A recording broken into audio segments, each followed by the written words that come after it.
un cabinet en droit et contentieux administratif. Nous sommes basés à Yaoundé, à la mobile au Lézois.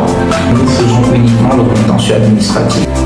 Avoir une entreprise légale te permet de postuler au marché de plus grande envergure. Contrairement à ce que les gens disent, créer une entreprise au Cameroun n'est pas le parcours du combattant. En 10 jours seulement, tu peux avoir ton entreprise bien formée, bien légalisée. Ce matin, je veux parler d'influence. Chacun de nous a été créé pour être un influenceur. Tu n'as pas besoin d'avoir 1000 followers sur les réseaux sociaux, tu n'as pas besoin d'être un très grand orateur, tu n'as pas besoin d'avoir un post ou un statut pour influencer. Autour de toi, il y a des gens qui t'écoutent. Alors tu les influences. Il y a des gens qui te font confiance. Alors tu les influences. Je suis Fred Ahmed Lomba, passionné de Christ, passionné de droit, passionné d'entrepreneuriat, passionné de tout ce qui peut donner la gloire à Dieu. Quand nous sommes dans le livre d'Exode, Dieu va demander à Moïse de juger son peuple. Alors Moïse jouait ici le rôle de guide spirituel, de pasteur si on peut l'appeler comme ça, mais également d'avocat. Il était à la fois l'avocat et le juge. Et puis on va voir comme ça dans toute la Bible, on va se rendre compte que en fait le monde aujourd'hui, ou alors le séculier, n'a rien créé. Dieu avait prévu toutes les choses, Dieu avait prévu des juges, Dieu avait prévu des avocats. D'ailleurs, Jésus-Christ est notre avocat. La compatibilité, oui, il faut juste savoir ce dans quoi Dieu aimerait qu'on fasse, quoi. Dieu nous appelle dans quoi. Je ne trouve pas beaucoup d'incompatibilité, il n'y en a même pas. Parce que autant être leader chrétien est un appel de Dieu, autant être avocat est un appel de Dieu. Donc, Dieu a voulu que j'ai ce parcours particulier. Et à la fin, c'est tout simplement pour lui donner la gloire. Parce que autant on sert les gens à l'église, autant on sert les gens au tribunal et dans notre cabinet. Bien sûr, sinon j'allais arrêter d'être avocat. Sans nourrir son nom. D'autant plus que dans ma conception des choses, l'Église est un sacerdoce. Donc on n'y va pas pour de l'argent, mais on y va pour servir. Alors il faut bien payer les factures derrière. Et la profession d'avocat aujourd'hui me permet je suis marié avec un enfant, je prends soin de ma famille, je peux envoyer mon fils à l'école, je peux soigner ma femme et tout.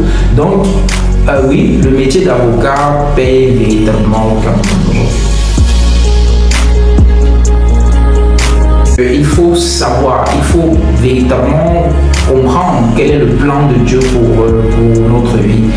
Il a voulu que je sois à la fois juriste, professionnel, et il a voulu que je sois pasteur. C'est vrai, la casquette de pasteur est venue un peu plus tard parce que j'avais déjà entamé des études de droit et j'étais même pratiquement à la fin de ma formation en tant que juriste. Et aujourd'hui, je suis la même personne mais avec deux facettes. Tout simplement, c'est ce que je vais dire. J'ai des personnes que je dois toucher en tant qu'avocat et j'ai des personnes que je dois toucher en tant que pasteur.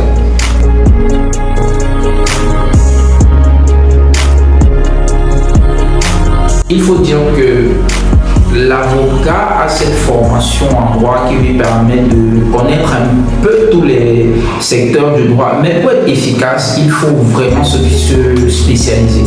Et dans notre cabinet, nous sommes spécialisés dans le contentieux administratif. Donc, je ne vais pas défendre tous les cas. Je peux vous orienter vers, si vous avez un problème en droit de la famille, par exemple en divorce, je vais appeler un confrère qui est spécialisé dans le droit de la famille. Parce que ce qu'on veut ici, c'est le meilleur résultat. On veut être excellent. Si vous êtes dans le contentieux administratif, je me ferai le plaisir de vous défendre. Ça, c'est une chose. Maintenant, j'ai mes valeurs chrétiennes qui m'empêchent de défendre une affaire dans laquelle le client qui vient me solliciter a tort. Par exemple, une affaire dans laquelle une affaire qui ne rentre pas dans mes valeurs chrétiennes, je me refuse de les défendre. De toutes les façons, c'est Dieu qui dirige tout. C'est lui qui envoie même les clients jusqu'ici. Et je me refuse d'être dans quelque chose qui va compromettre ma marche avec Dieu.